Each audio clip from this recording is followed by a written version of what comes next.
Para você vivenciar uma desconcentração industrial, é necessário que haja algumas condições propícias a esse movimento. Uma indústria ela só é concentrada porque os fatores locacionais estão concentrados em algum ponto. Lá no começo, na primeira revolução industrial, quais eram os fatores mais importantes? Matéria-prima, mão de obra, um mínimo de transporte. Então tudo isso você tinha em grandes espaços disponíveis no mundo? Não. Você só tinha alguns restritos. Então você tinha pontos ótimos no espaço mundial para a localização de uma indústria. Hoje em dia, a própria condição de transporte, principalmente comunicação, diversifica essa disponibilidade de espaços. Então você tem lugares onde não são áreas centrais, não são capitais, não são metrópoles, mas que dispõem de uma infraestrutura de transporte, ou seja, para circular o produto, a matéria-prima, o produto final, está ótimo. Se localiza perto de algum mercado, algum ponto de mão de obra, um mínimo de população, para aquele tipo de indústria, e aí varia o perfil de mão de obra que a indústria procura, e tem acesso à comunicação. Hoje em dia a comunicação é muito mais disponível no espaço do que era há cerca de somente 20 anos atrás. Então você pode produzir em tempo real, em conjunto com a indústria que está do outro lado do mundo, comunicando os seus gestores, os seus gerentes e por aí vai. Então, transporte e comunicação são dois fatores que juntos representam a maior revolução do ponto de vista industrial quanto à localização dessas indústrias. Okay? Na questão ela fala justamente disso, que a partir da década de 70 no Brasil você teve um movimento de desconcentração, algumas indústrias indo mais para o sul, outras para o centro-oeste. Então vamos às alternativas.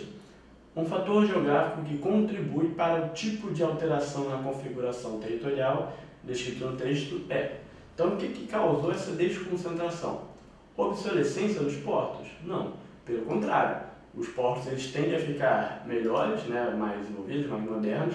Isso vai dar para outras áreas uma condição maior de transporte, de localização industrial. Se hoje em dia a gente tem uma grande concentração no Sudeste, é muito em função da nossa dependência dos portos de Santos, Paranaguá, já mais no Sul, no Rio de Janeiro, Itaguaí.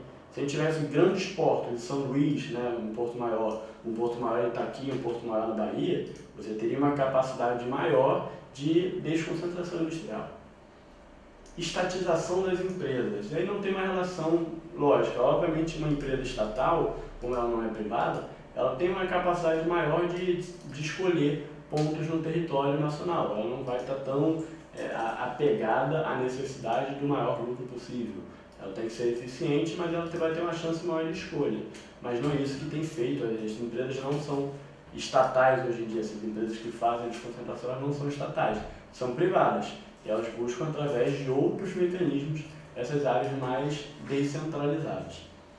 Eliminação de incentivos fiscais, pelo contrário, é justamente o que é capaz de atrair uma empresa privada para um lugar descentralizado. Então está errado. D. Ampliação de políticas protecionistas, mais uma vez, empresas privadas muitas vezes internacionais. Se você amplia a política protecionista, você está favorecendo o mercado nacional, a indústria nacional contra a indústria internacional. Então não é o caminho do mundo hoje em dia, desse mundo mais globalizado. O caminho é uma redução maior da política protecionista. Então está errado também. Letra E. Desenvolvimento dos meios de comunicação. Beleza. A comunicação é eficiente e faz com que não tenha mais a necessidade de vários tipos de indústrias que não precisam de uma mão de obra muito cara, muito especializada, muito qualificada. Ele pode se localizar uma mão de obra mais barata, se localize em áreas descentralizadas do país. E no mundo inteiro isso acontece também.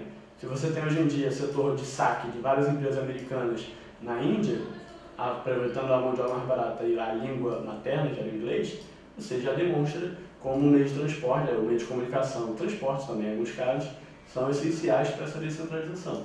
Você liga para uma empresa americana que a gente atende há um indiano para resolver o seu problema. Então é um bom caso para exemplificar isso aí. Então o gabarito é a alternativa E.